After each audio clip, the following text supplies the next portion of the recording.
Hola, ¿qué tal? Buenas noches a todos.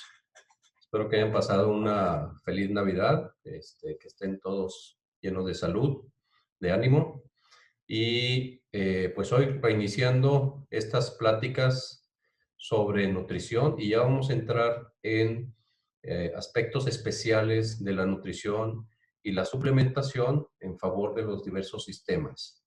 Antes que nada, preguntarles si se escucha bien, está bien el sonido, la pantalla se ve completa. ¿Alguien que me pueda comentar? Ajá. Sí, se ve muy bien y se escucha bien, doctor. Ok, perfecto. Así Bueno, es, todo se ve bien. todo bien, perfecto, muy bien. Si hay alguna falla, pues me la indican en el transcurso de la plática. Vamos a comenzar entonces esta sesión sobre nutrición y salud cardiovascular, que es una de las más importantes que tenemos hoy en día. Obviamente, pues la enfermedad cardiovascular, sobre todo el infarto al miocardio, pues es la causa número uno de muerte en el mundo. Y se ha agravado, pues, por las condiciones de estrés en que estamos viviendo actualmente, además del sedentarismo, la obesidad y todo lo que ya ustedes manejan habitualmente.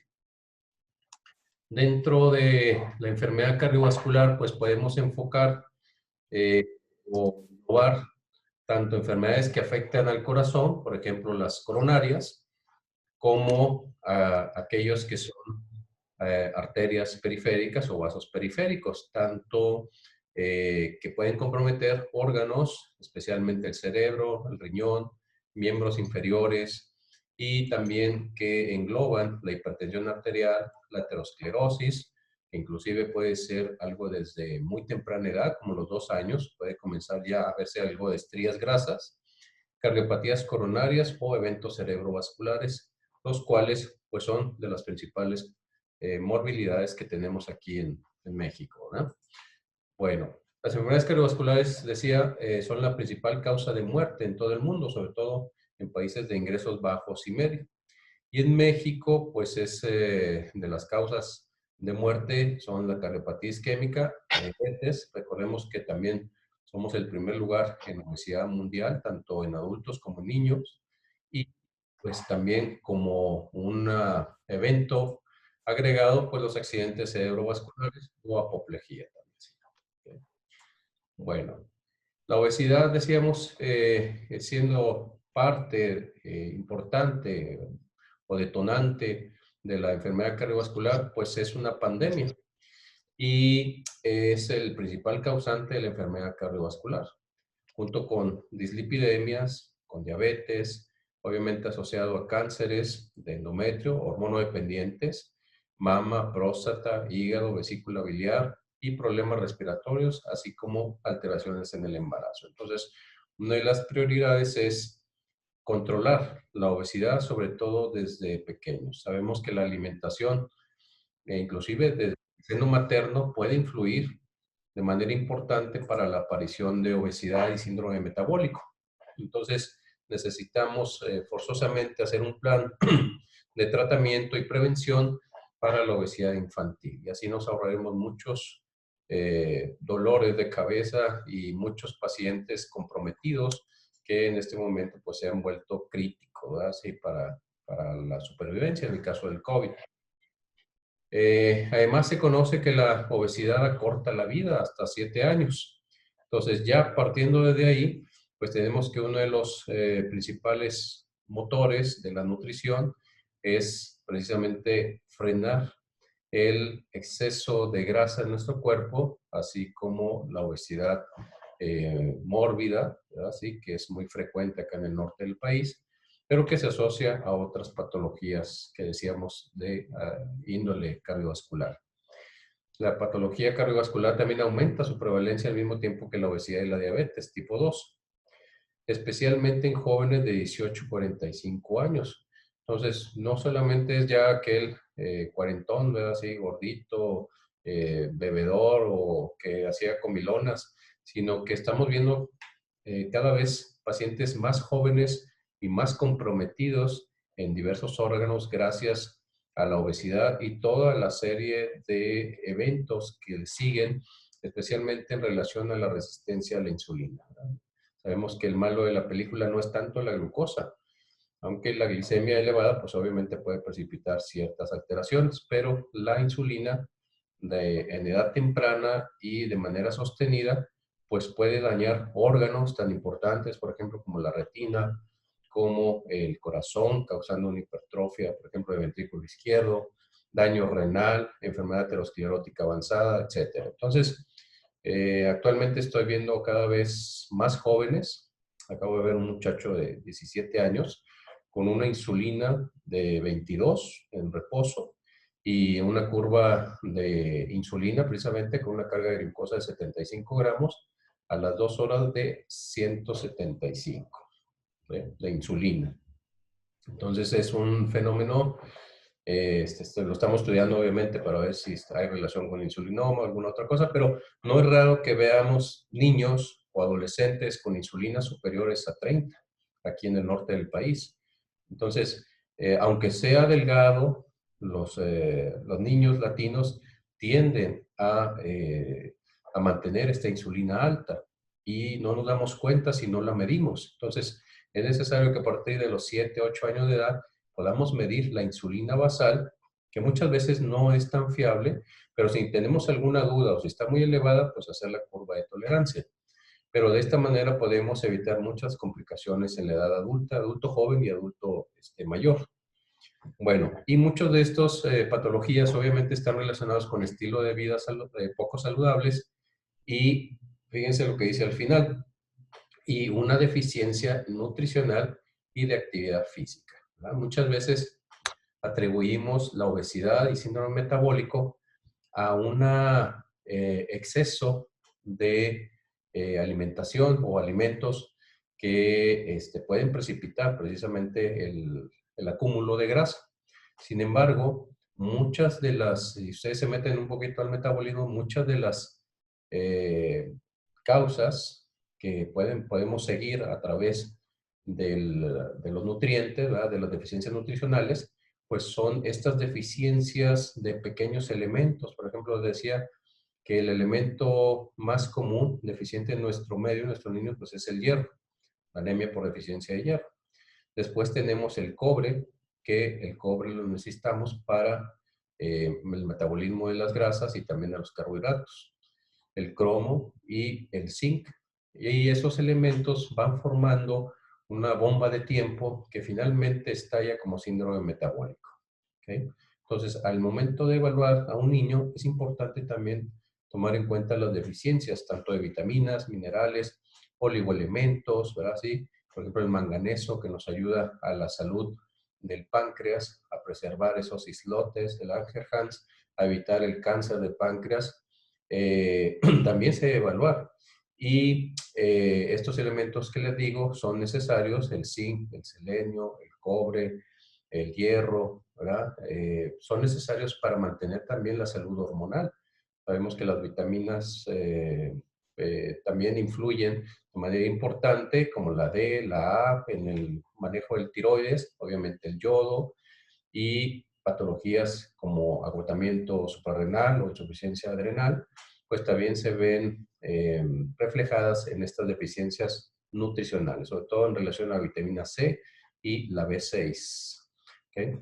Bueno, por mencionar alguna de las cosas. Entonces, el mensaje es que desde pequeños se haga un examen completo nutricional, tanto desde el punto de vista clínico como bioquímico, y analizar estas deficiencias con detenimiento y evitar las deficiencias precisamente que nos llevan a diabetes, a obesidad, a síndrome metabólico y enfermedad cardiovascular en una edad adulta temprana.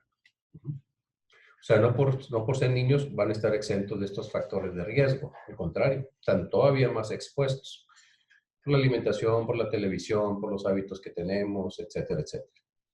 En sí, los factores de riesgo podemos clasificarlos en dos. Unos, los que no son modificables, como la edad, el género y los factores genéticos, y los modificables, que pues obviamente son los que tenemos a la mano y podemos influir de manera positiva, como la hipertensión arterial, la hiperlipidemia, la obesidad, diabetes, alteraciones del metabolismo de la glucosa, tabaquismo y alcoholismo, sedentarismo, entre otros. Además de que en mujeres se agregan factores de riesgo como anticonceptivos orales, ovarios poliquísticos que se relacionan con una resistencia elevada a la insulina y estrógenos también, o dominancia estrogénica, que es un tema que deberían estudiar de manera muy profunda porque pues, es el pan nuestro de cada día. En el caso de los ginecólogos, ellos lo conocen muy bien, esta dominancia estrogénica, y que influye de manera negativa en la salud cardiovascular. Los estrógenos también son necesarios y es necesario evaluarlos en el hombre, porque el estrógeno también nos protege de enfermedad aterosclerótica y de la oxidación del LDL partícula pequeña. El estradiol en el hombre debe estar entre 12.5 y máximo 23 o 24. ¿Okay? Entonces, la progesterona, pues también es importante. En el hombre no se le conoce tanto un papel cardiovascular, sin embargo, yo se lo doy tanto a hombres y mujeres, sobre todo si son diabéticos o tienen síndrome metabólico, porque antagoniza la aldosterona también, mejora la presión arterial, la resistencia a la insulina, el acúmulo de grasa, aparte que protege la próstata, etcétera, etcétera. Tiene muchos beneficios y pues pueden estudiar un poquito más sobre este tema de progesterona en el hombre y se van a encontrar con muchas cosas que usualmente no las manejamos de manera rutinaria, pero es importante medir también el nivel de progesterona. Bueno, en cuanto a las vías moleculares involucradas en la fisiopatología de enfermedad cardiovascular, pues lo principal es el estrés oxidativo, ¿verdad? Que ya mencionamos anteriormente que esto es una balanza entre los antioxidantes, tanto internos, las enzimas como la superóxido dismutasa, la glutatión peroxidasa, la catalasa y los antioxidantes que ingerimos normalmente en la dieta, por ejemplo la vitamina C, que sabemos que no la producimos, la E, etcétera, etcétera, y los radicales tanto de oxígeno como de nitrógeno.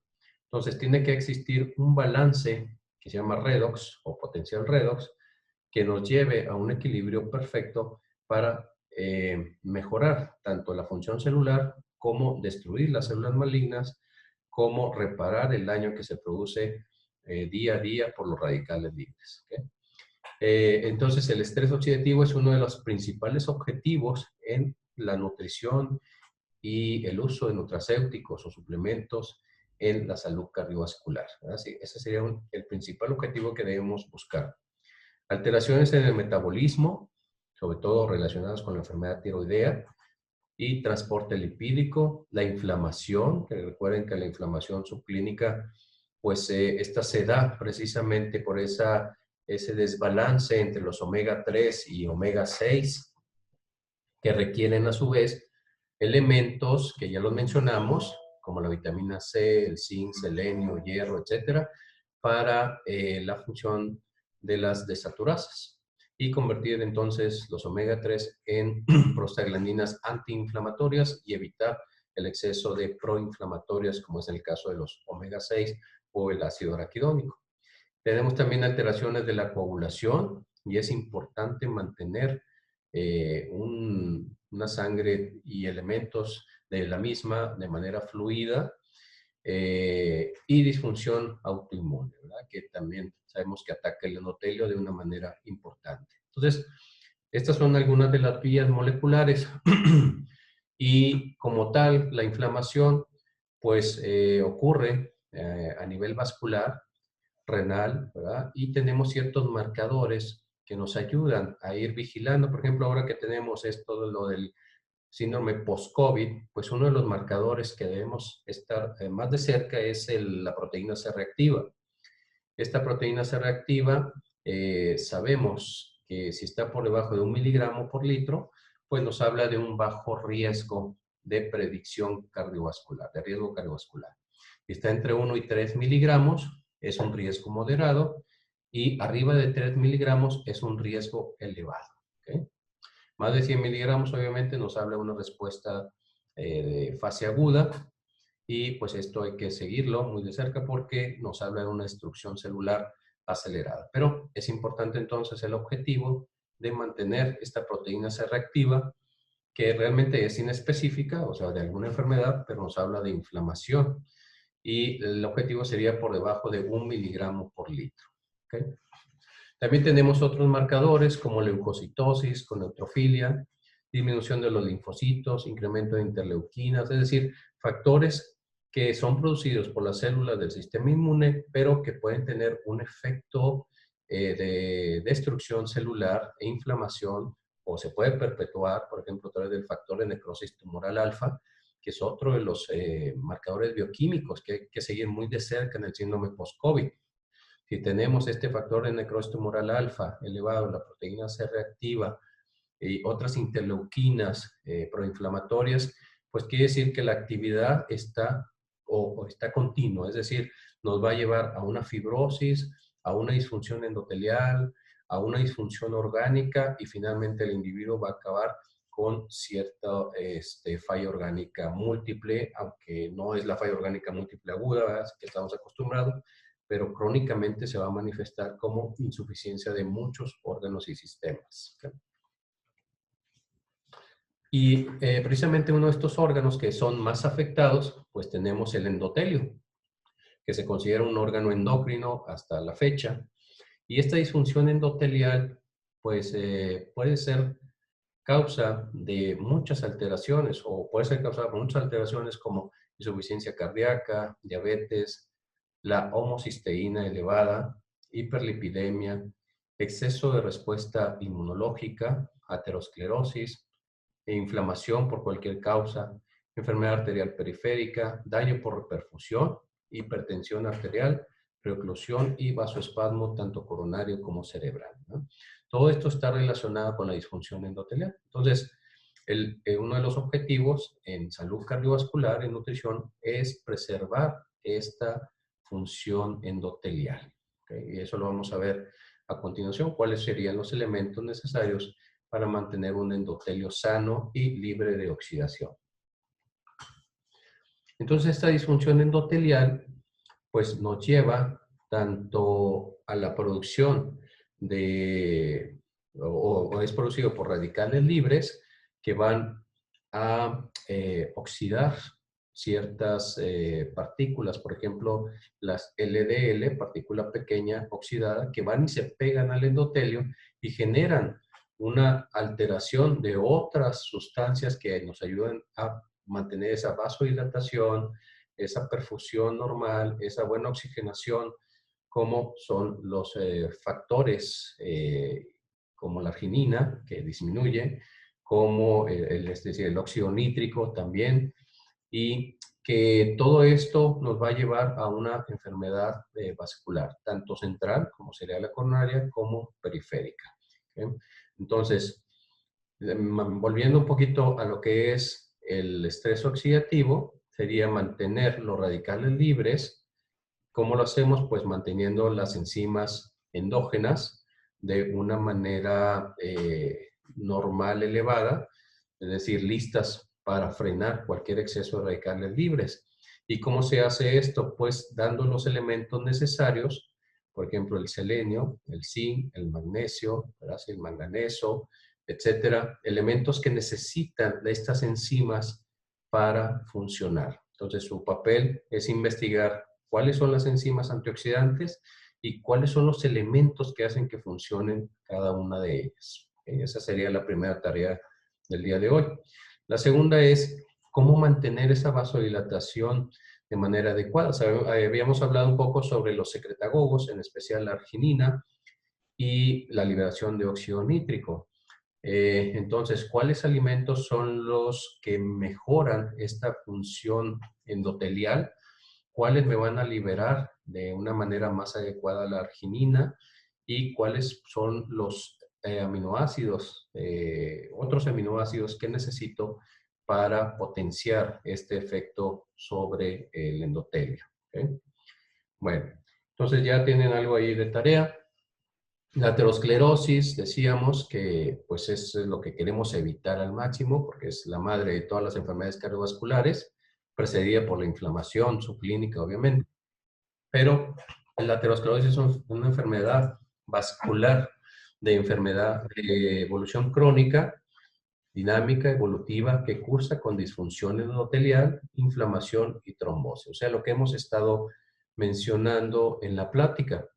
Todos estos factores que mencionamos a nivel molecular, disfunción endotelial, inflamación subclínica, trombosis o hipercoagulabilidad, pues nos lleva a una obstrucción de las arterias, tanto centrales como periféricas. Y precisamente en este aspecto cardiovascular está tomando mucha importancia lo que es tanto la nutrigenómica como la nutrigenética. La nutrigenómica es la interacción de la nutrición y la genética que estudia la interrelación entre la alimentación, la salud y los genes. Y sabemos que este estado nutricional es un fenotipo, es una interacción entre la información que tiene cada persona de manera genética con su medio físico, que sería la epigenética, y biológico, emocional y social. Como ven, cada uno de estos aspectos tiene mucha importancia en relación a la nutrición como prevención en la enfermedad cardiovascular. Por supuesto, el estrés que estamos viviendo, pues es uno de los factores detonantes más importantes que hay. El estrés por sí solo genera una elevada cantidad de catecolaminas, es decir, de hormonas contrarreguladoras, la noradrenalina, epinefrina, etcétera, el cortisol, ¿verdad? Y todos esos elementos, si se mantienen de una manera crónica elevada, es decir, sostenida, pues pueden generar una serie de deficiencias por el consumo mismo de los factores amortiguadores. Si vivimos en un medio biológico que está muy contaminado, a una mala temperatura, que los alimentos no llegan de manera adecuada, pues obviamente nuestra absorción de nutrientes es muy deficiente, también la función enzimática que ya hemos mencionado anteriormente, y por lo tanto todas las reacciones metabólicas no se llevan a cabo de manera adecuada. Los alimentos ingeridos contienen sustancias activas, tanto benéficas como perjudiciales para la salud. Es decir, no todos los alimentos son buenos para todos. Por eso siempre nos enfocamos en la individualidad bioquímica.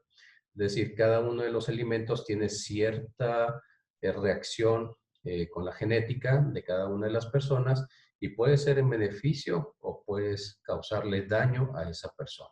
¿Okay? Entonces, para algunos de ustedes, los omega 3 pueden ser muy benéficos, pero para otros pueden ser perjudiciales. Aunque no lo crean, también los omega 3 pueden causar cierto daño a nuestros genes. Y ahorita vamos a revisar en qué situaciones. Entonces tenemos la genómica nutricional, que se divide en nutrigenómica, es decir, cómo los genes, perdón, a través de los polimorfismos, que ya hablamos un poco de ellos, es decir, las variantes biológicas que tenemos a nivel genético, interactúan con los nutrientes haciendo una expresión de ellos, es decir, cómo vamos a aprovechar esos nutrientes en base a nuestra propia genética. Y la nutrigenética es cómo los nutrientes actúan sobre los diferentes genes, causando una expresión génica que puede ser en favor o puede ser perjudicial para nuestro organismo. ¿Okay? Así se dividen las dos ramas de la genómica nutricional. Por ejemplo, pues hay otras ramas genéticas que están estudiando los factores del microbioma, por ejemplo, de la interrelación entre la flora intestinal y nuestra genética y el desarrollo de enfermedad cardiovascular, especialmente relacionada con diabetes, o enfermedad cerebral, especialmente con Parkinson y Alzheimer, y así sucesivamente. Dentro de la nutrigenómica, entonces, como esta gráfica pues, nos dice cómo ha ido evolucionando desde los conceptos generales que se daban en la dieta y que se pensaba pues, que tanto quitar las carnes rojas como aumentar vegetales y frutas pues era lo mejor para la salud de todo el mundo, ¿verdad? Sí, inclusive se llegó a pensar que los cereales también y pues obviamente enfocado a las empresas que producían estos alimentos. Después llegó el concepto de alimentos funcionales, con la nutrifarmacología, el perfil bioanalítico, es decir, cuáles alimentos mejoraban las funciones de cada uno de los órganos y sistemas. Y obviamente se llegó al estado de nutrición personalizada.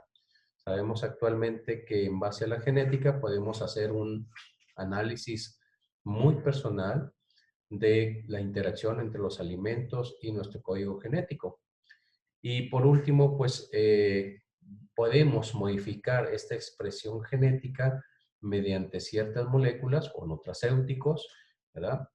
Mediante complejos que son alimento-medicamento, que es el concepto que actualmente se maneja, y como prevención de ciertas enfermedades, ya sea disminuyendo la expresión genética de ciertos polimorfismos, por ejemplo, los genes que expresan células cancerosas, células que expresan el amiloide, en el caso del Alzheimer, que expresan una hiperinsulinemia, etcétera, etcétera. ¿Okay? Entonces, podemos modificarlo desde el momento mismo del nacimiento. Podemos hacer un plan de nutrición personalizada en base a la nutrigenómica, que sería algo pues bastante bueno y en beneficio de cada una de las personas, porque realmente estaremos haciendo una medicina preventiva basada en la nutrición. Dentro, para que se den una idea más o menos, los estudios del genoma completo han concretado al menos 160 variantes de enfermedad cardiovascular, encontrando al menos 163 loci, es decir, áreas específicas de los genes dentro de los cromosomas asociados a enfermedad arterial coronaria, nada más de enfermedad arterial coronaria. No estamos tomando en cuenta ni la periférica, ni la renal, ni cerebral, ¿verdad? Ni ninguna otra alteración. Simplemente para que se den cuenta de la complejidad que hay en relación a la genética y el estudio de las enfermedades crónico-degenerativas.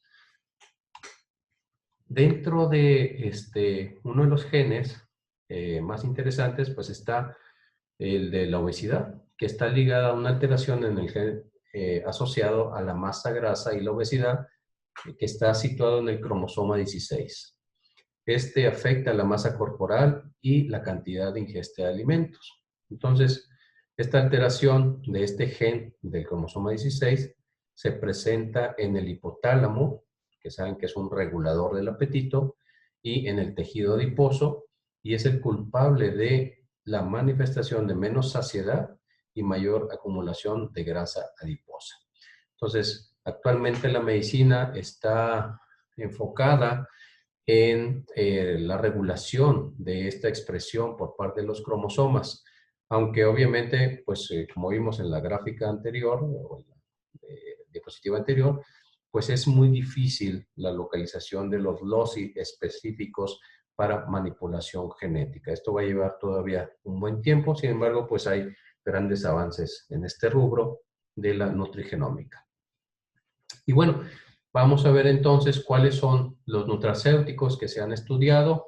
Aquí he omitido tanto la vitamina C como la vitamina E, que sabemos que la vitamina E es una vitamina liposoluble que está muy relacionada con la salud cardiovascular. Ya en la plática anterior hablamos mucho sobre la vitamina E y la importancia en la prevención del infarto. Es importante que ustedes introduzcan alimentos ricos en vitamina E en su alimentación, así como la vitamina C, de la cual pues ya hemos hablado muchísimo y también existen libros mucho al respecto, pero estos dos elementos no deben faltar y son parte importante también de lo que mencionábamos que era la red antioxidante. Entonces nunca se olviden que si queremos mantener este estado de antioxidación de una manera fluida, adecuada, continua, pues debemos siempre incluir esos 5 elementos de la red antioxidante, que son la vitamina C, que habíamos mencionado, de 2 a 4 gramos diarios, distribuido en 4 tomas, la vitamina E, entre 400, 800 unidades, hasta 2000 unidades en el caso de enfermedad cerebrovascular o Alzheimer, Parkinson, etc. La coenzima Q10, que es súper importante para la salud cardiovascular, ya que en conjunto con los secretagogos, por ejemplo, con la arginina, el biotone se llama este producto, nos puede ayudar a controlar la hipertensión arterial y puede disminuir en conjunto con los omega 3 un 80% de la probabilidad de arritmias cardíacas malignas, sobre todo durante la noche. Y pues tenemos también el glutatión, que no sé si investigaron los precursores del glutatión, como lo mencionamos, ahorita al final me los van a decir, y también el ácido alfa-lipoico, que es uno de los elementos clave para evitar la neuropatía y la enfermedad vascular periférica en el caso de diabetes y resistencia a la insulina. ¿Okay? Y también pues es una de las sustancias que estimula, y esto es bien importante, las nuevas células en el páncreas. Es un reclutador de células pancreáticas de los islotes. Entonces, el incluir ácido alfa-lipoico, unos 150 a 600 miligramos, dependiendo de la situación, es importante para preservar esta función pancreática, sobre todo en aquellos diabéticos que aún tienen reserva orgánica, diabéticos tipo 2, ¿verdad? ¿Okay? O no insulino dependientes. Y de esa manera podemos evitar muchas de las complicaciones crónicas degenerativas. Bueno, dentro de los nutracéuticos tenemos los ácidos grasos insaturados, que es decir, tenemos los poliinsaturados y tenemos los monoinsaturados. ¿Okay?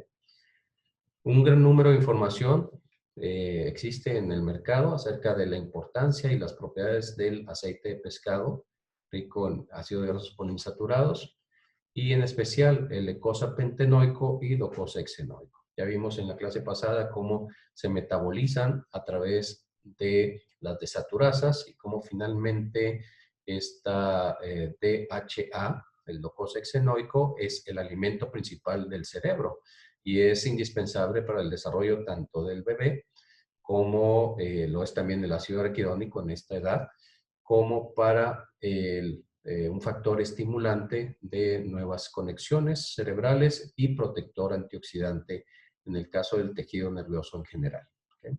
Entonces son cardioprotectores debido a que regulan el metabolismo lipídico, la presión arterial, la estabilización de las placas ateroscleróticas, porque esa es otra de las cosas importantes. No basta con ir y quitar la placa, sino que también muchas veces quedan fracturadas estas placas ateroscleróticas.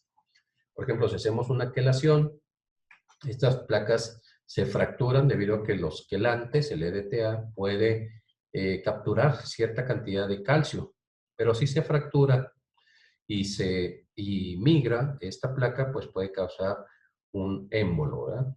Que puede ser a nivel cerebral o a nivel periférico o inclusive a nivel pulmonar. Entonces, es importante la estabilización de las placas. Esto se logra con ácidos grasos omega 3. Y tiene efectos antiarrítmicos, mencionábamos, y antiinflamatorios. Antiarrítmicos sobre todo postinfarto o postangioplastía, ¿ok? Y antiinflamatorios, que ya sabemos que la relación de omega 3 y omega 6 es la que determina esta situación. Y también disminuye el desarrollo de la aterosclerosis.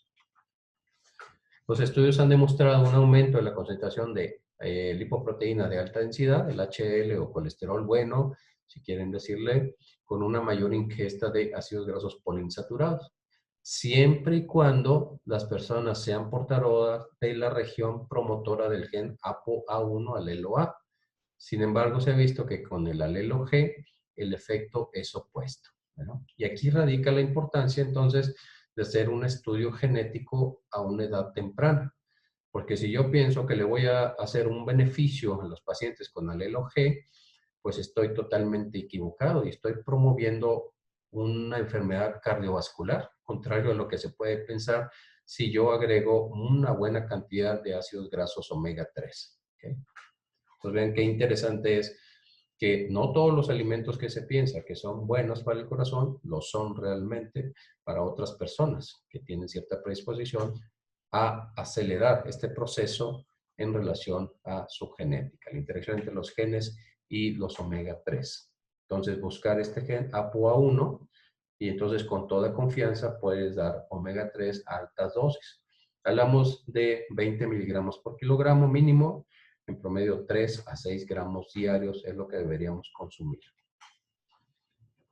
Otro medio por el cual controla la inflamación es el factor de necrosis tumoral alfa, que esta es una citoquina proinflamatoria que tiene un impacto en los lípidos, tanto en la expresión de la lipoproteína lipasa, los proliferadores de los receptores activados, la lecitina y apolipoproteína.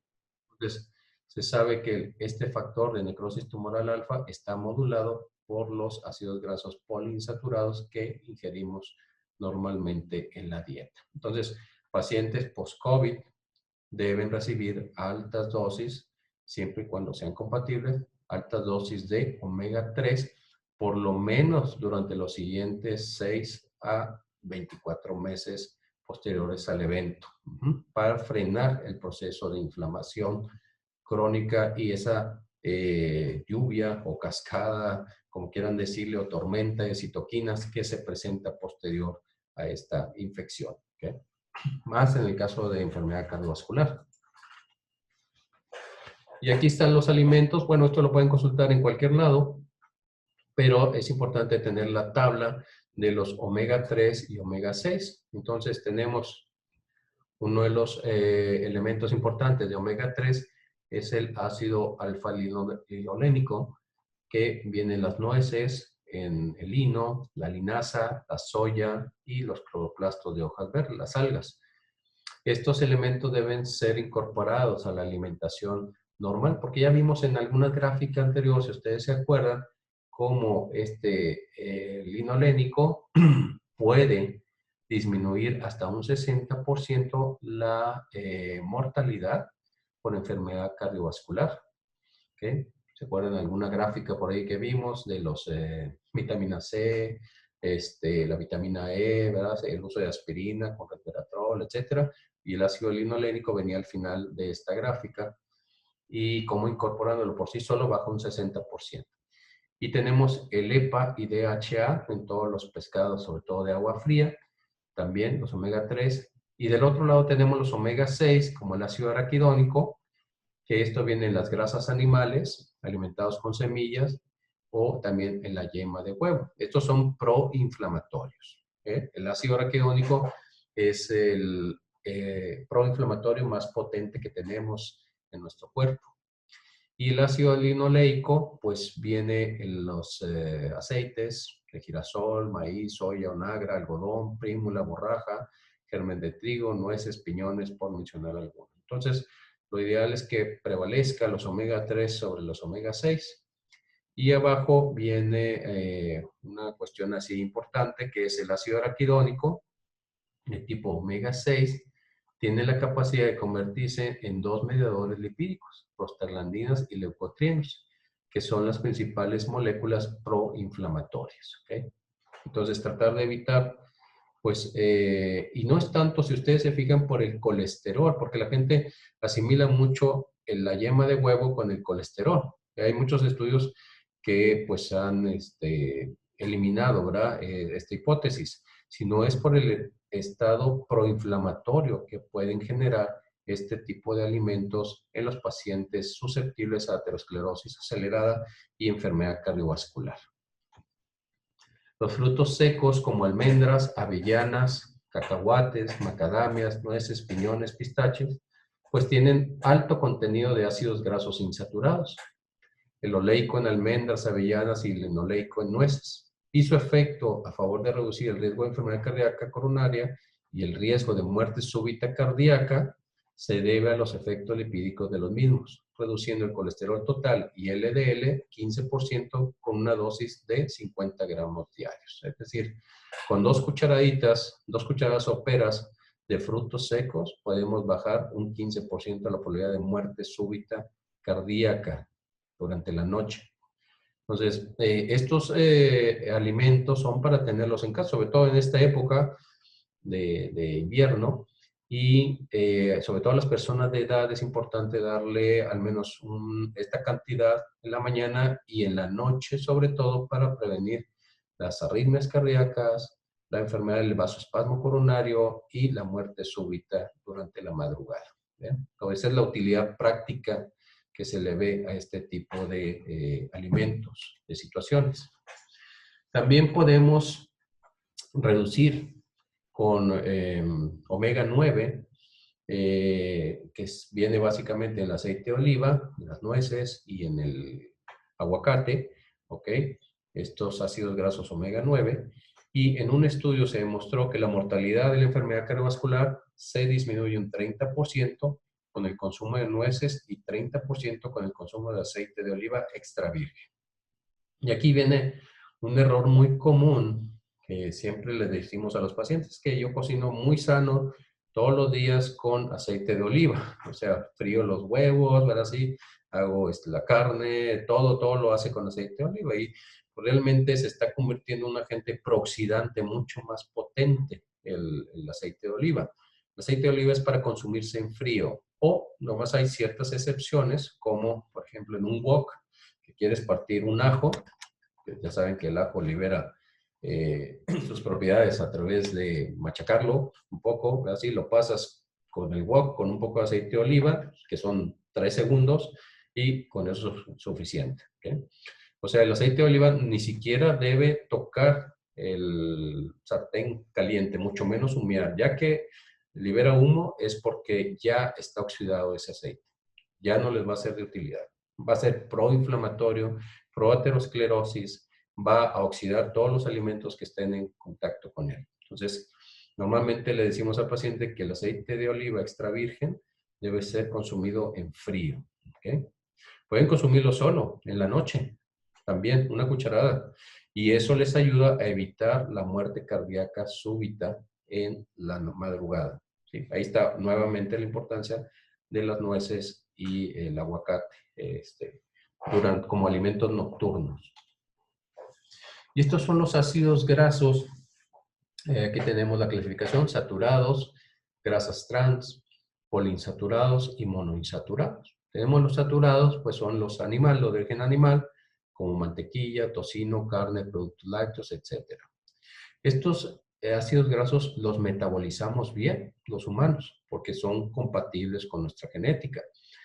Y vegetales como aceite de coco y palma, alimentos procesados, etc. Durante mucho tiempo se ha debatido sobre la efectividad del aceite de coco en la salud cardiovascular.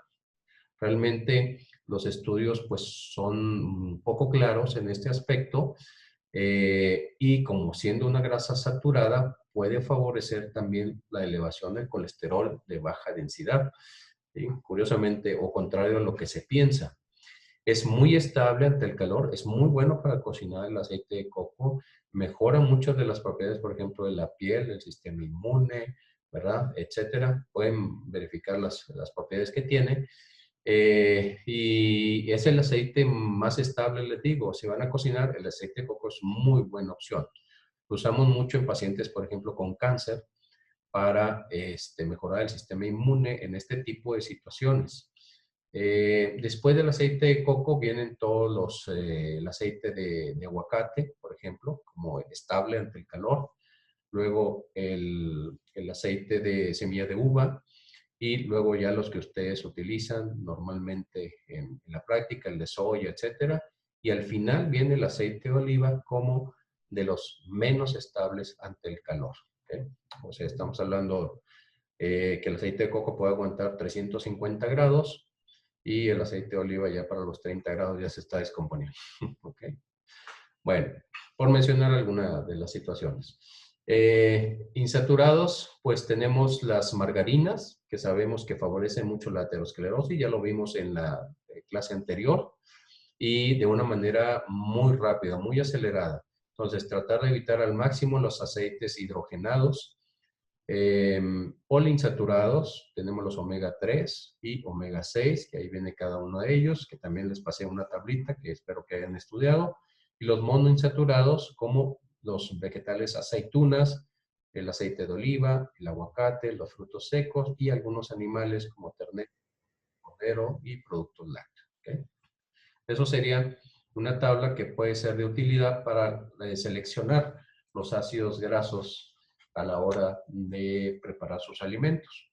Y como vemos aquí, los omega 3, 6 y 9 interactúan continuamente entre sí. El principal o el factor común a ellos es el sistema inmune. Como pueden ver, muchas veces frena la presencia de interleuquinas proinflamatorias, pueden resolver la inflamación de una manera rápida. Por ejemplo, los omega 3 pueden disminuir la sobreexpresión de los linfocitos T para frenar un poco esa hiperinflamación, al igual que el factor de necrosis tumoral alfa, tanto los omega 9 como omega 3. O sea, por ejemplo, un aceite, una ensalada con frutos secos y aceite de oliva, complementada con un pescado de agua fría, sería un excelente platillo para los pacientes que están post-COVID o que tienen inflamación subclínica y que está presente, ¿ok? O sea, un tipo de dieta mediterránea les puede ayudar bastante a este tipo de pacientes y sobre todo en salud cardiovascular. Y pues todos los efectos que ya conocemos, principalmente disminución de la oxidación.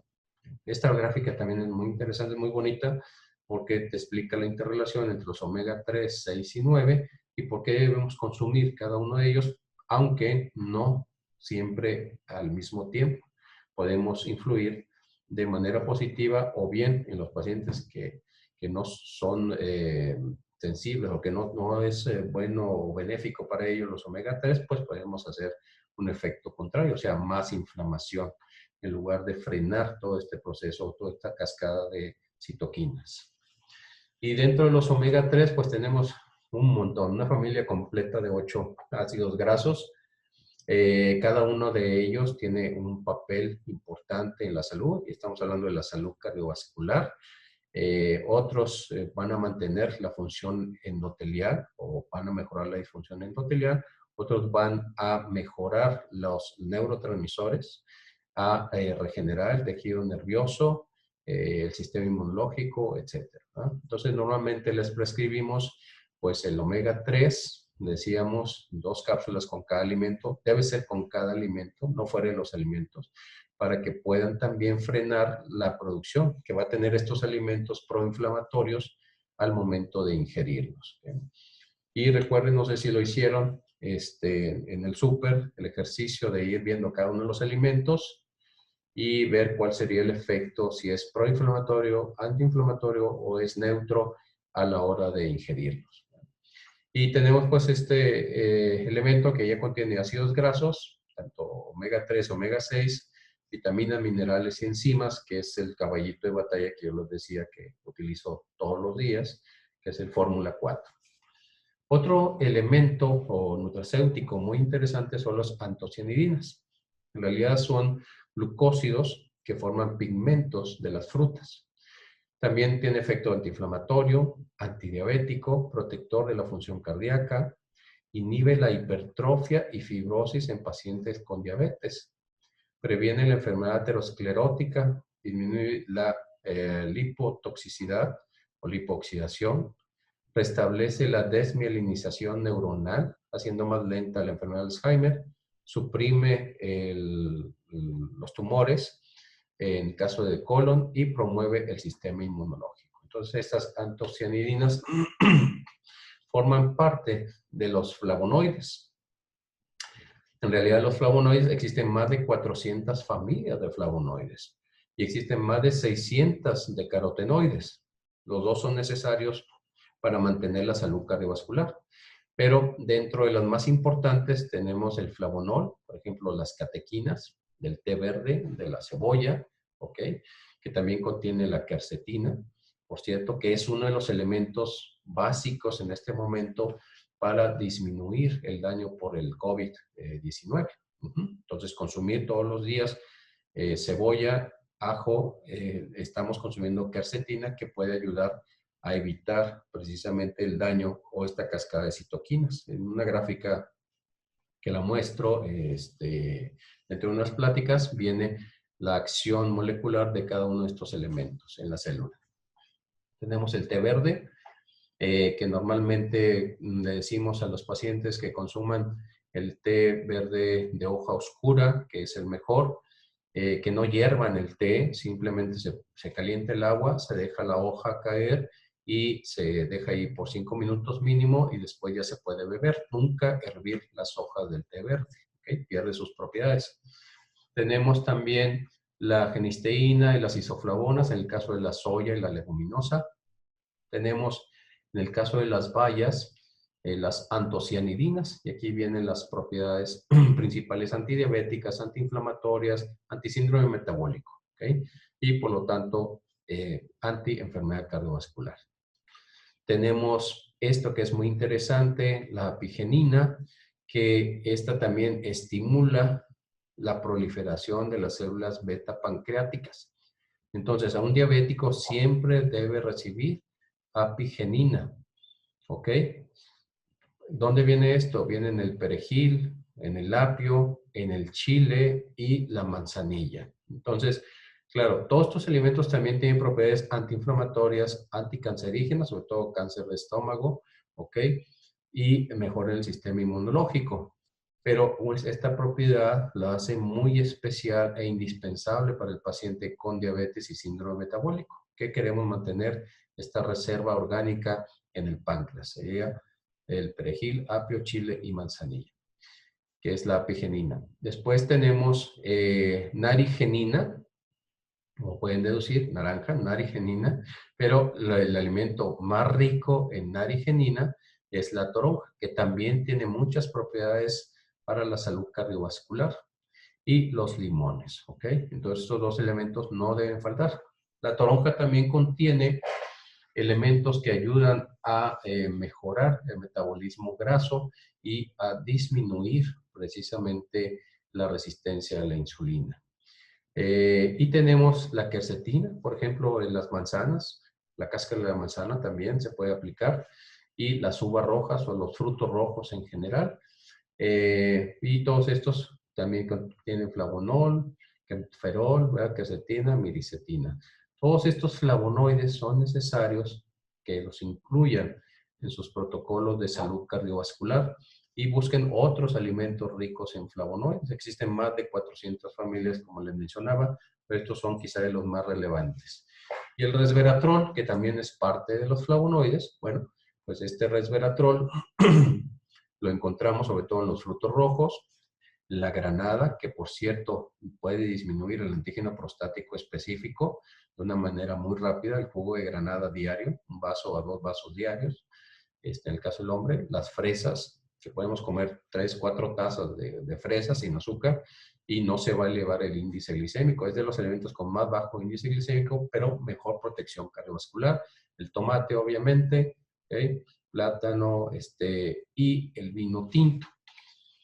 Está comprobado, les decía en la clase pasada, que el consumo habitual y moderado de una copita en las mujeres y 2 en el hombre de vino tinto rico en resveratrol puede ayudar a frenar el proceso de aterosclerosis y complicaciones como accidente cerebrovascular, síndrome isquémico coronario, y esto no es debido al etanol, sino a los componentes no alcohólicos como son los compuestos fenólicos del vino tinto. No olviden agregar sus 800 microgramos de ácido fólico cada vez que consuman vino tinto para prevención de muerte súbita durante la noche. Sobre todo ahora en fin de año, ¿verdad? O año nuevo.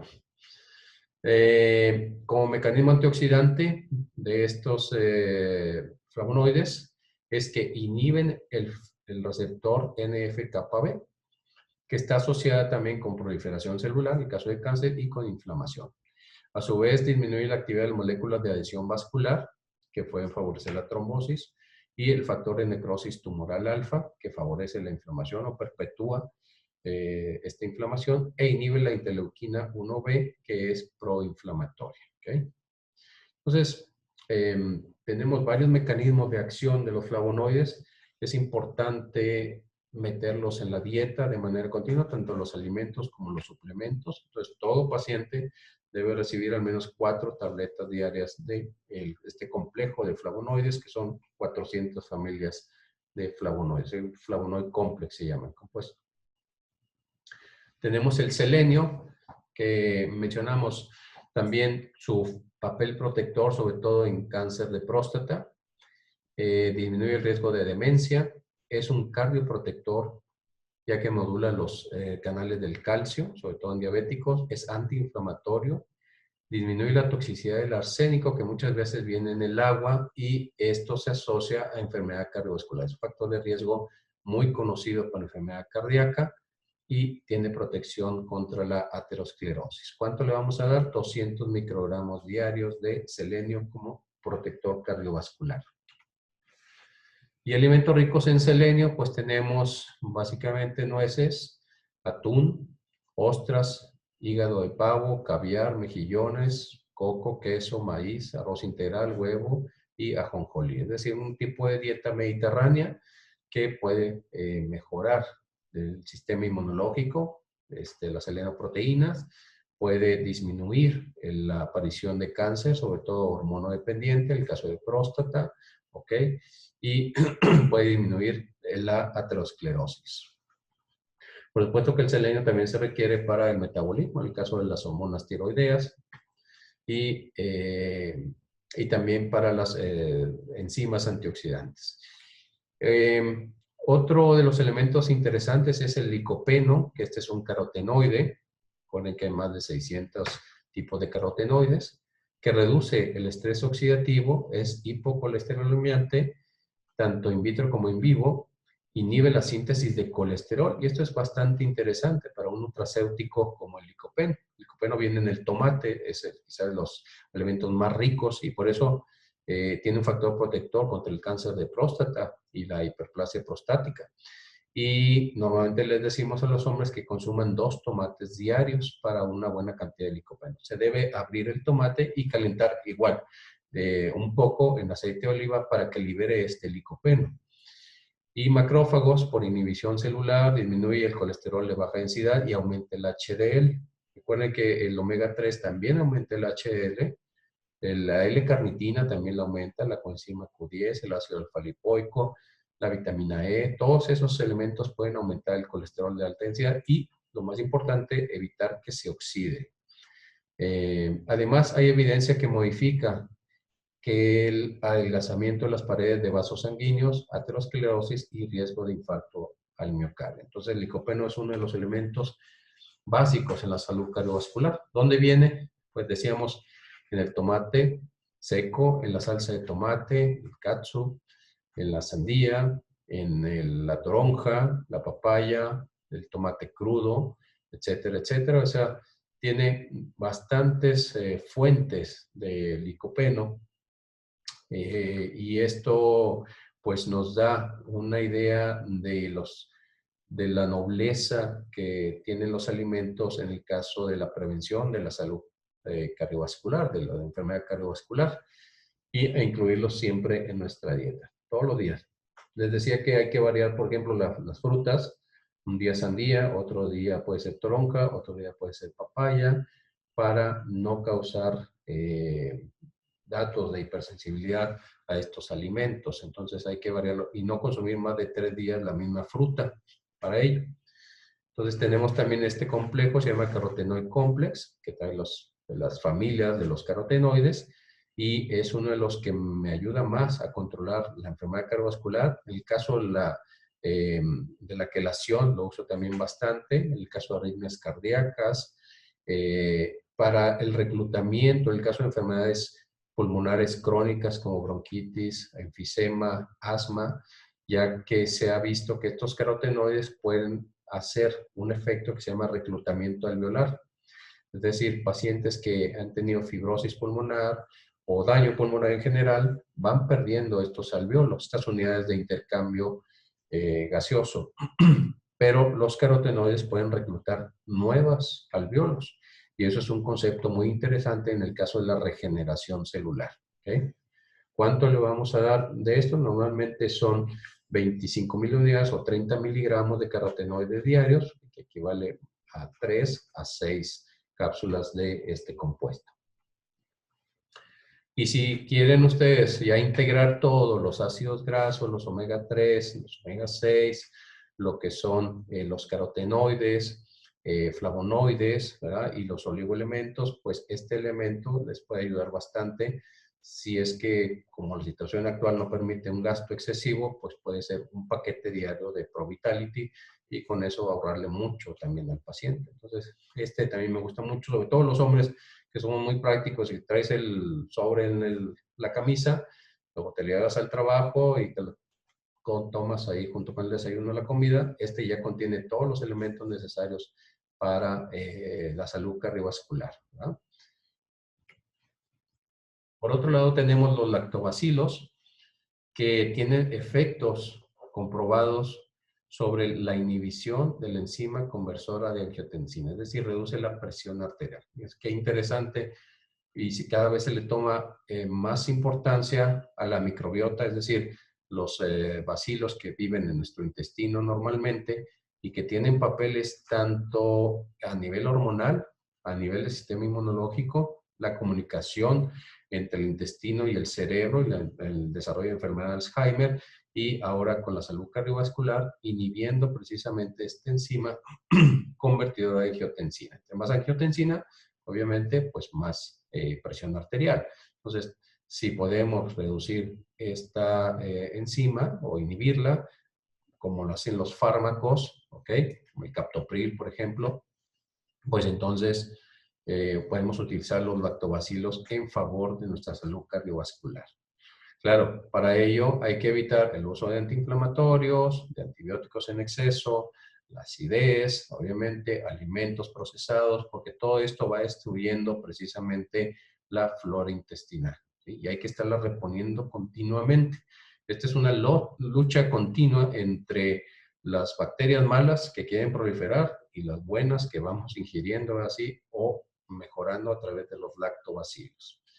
Igual en el hígado tenemos que estarlo detoxificando continuamente, todos los días a través de los lipotrópicos, la colina, el inositol, la betaína, ácido fólico, porque no nada más nos ayudan a reducir el hígado graso, sino mejoran el sistema de detoxificación hepática, sus niveles 1 y 2, y reducen el riesgo cardiovascular bajando el nivel de homocisteína. ¿Okay? Pues obviamente también tiene un papel importante en el caso de la resistencia a la insulina. Estos lactobacilos también reducen la enfermedad arterial coronaria, diabetes mellitus, aterosclerosis, mejoran la insulinoresistencia, la hiperglicemia postprandial y disminuyen los niveles de tensión arterial. Como ven, es importante consumir todos los días lactobacilos. Fibra, también se le da mucha importancia en cuanto a la salud cardiovascular. Se estima que hay un descenso de colesterol total y colesterol de baja densidad de 2 miligramos por decilitro por cada gramo de fibra soluble añadido a la dieta. ¿Okay? Y normalmente empezamos con 2.5 gramos y vamos aumentando 5 gramos hasta llegar a 10 gramos por día. ¿Por qué 10 gramos? Porque se ha visto el mejor efecto con 10 gramos al reducir un 14% los eventos coronarios y 27% la mortalidad por enfermedad arterial coronaria, ¿sí? Al consumir 10 gramos por día de fibra dietética. Entonces, hay que agregarlo. Mucha gente no consumimos la suficiente cantidad de cereales, de frutas, de alimentos ricos en fibra para disminuir este riesgo de mortalidad cardiovascular. ¿Okay? Entonces, una de las cosas mínimas pues, sería 10 gramos por día de fibra. Y una fibra obtenida a partir de alimentos de fuentes naturales. Esta lo recomiendo bastante. Aparte del sabor, es soluble en agua y puedo asegurarles que no se van a arrepentir así de consumir a diario.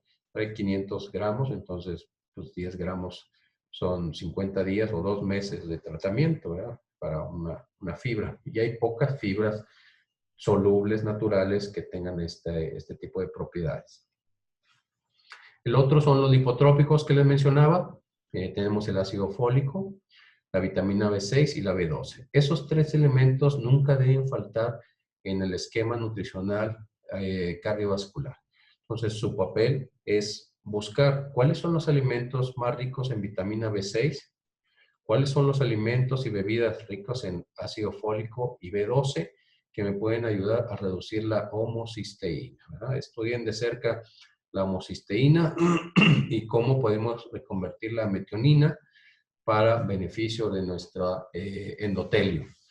Y otras sustancias que contienen pues son la colina, el inositol, la betaína y los bioflavonoides, así como la esperidina, que esta ayuda a mejorar la microcirculación, que también es parte importante de la salud cardiovascular. Por eso le digo que los lipotrópicos son básicos para nuestro medio. Hay que estar continuamente consumiendo tanto alimentos como suplementos ricos en lipotrópicos.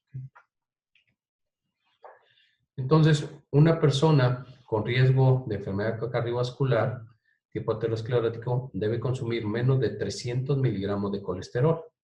Eso pues lo tienen que investigar en los alimentos que ustedes consumen a diario. 50% de hidrato de carbono, 15% de proteínas y 30% de grasa, la cual debe ser en forma de pescado, aceite de oliva virgen, ingerir menos de 7% de grasa poliinsaturada. Es recomendable 20 a 30 gramos de fibra, de calorías suficientes y personalizadas, dependiendo de la edad, género, talla y estilo de vida. Y esto aunado a disminución de la sal. Yo siempre le recomiendo la sal de mar yodada, o sal del Himalaya yodada. Esto mantenerlo por debajo de 6 miligramos al día. Pero recuerden que, por ejemplo, los hipertensos, solo el 5% es sensible al sodio. Entonces, tampoco es necesario exagerar porque hay gente que definitivamente quita totalmente la sal y la sal se requiere, por ejemplo, para el buen funcionamiento de la glándula adrenal y de del endotelio vascular, ¿okay? El cloruro de sodio, lo cual corresponde a una cucharadita pequeña, estos 6 miligramos, al igual de no consumir más de 2 o 3 cafés al día. Habíamos hablado que el café express 2 veces por semana disminuye hasta un 70% la probabilidad de muerte. Pero no más de 4 tazas al día. Entonces, sí, ya sé que les pesa bastante esto del café, es bastante extraño, pero pues desgraciadamente nos acostumbramos a las tazas gigantes y no a las tazas de café pequeñas, que son las que realmente deberíamos consumir. Estos son algunos lineamientos que dan a diferentes sociedades cardiovasculares, y sobre todo la Asociación Americana de Cardiología, y donde se enfocan sobre todo en la dieta mediterránea. Entonces, también otra de las tareas es ir estudiando un poco sobre esta dieta mediterránea, cuáles son los beneficios, cuáles son los alimentos que se deben incorporar y qué cantidades para lograr prevenir esta enfermedad cardiovascular. Y ahí vienen las bibliografías de cada uno de ellos. Esto se los voy a enviar ahorita que termine la plática. No sé si tengan alguna pregunta por ahí. Apolinar. Bueno. No, todo bien. Doctor, en el caso del glutatión, ¿ese se puede consumir tomado o debe ser nada más intravenoso? Bueno, el caso del glutatión es poco recomendable. Como tal, se degrada por los ácidos, el ácido clorhídrico, ¿verdad? Sí, y los digestivos. Entonces, sí es necesario tomar sus precursores, por ejemplo, el suero de leche sería uno de ellos. ¿Okay? Ok. O alimentos ricos, por ejemplo, en glicina. ¿Qué más? ¿Cuáles son los otros componentes del glutatión que mencionamos? El glutamato, cisteína y glicina.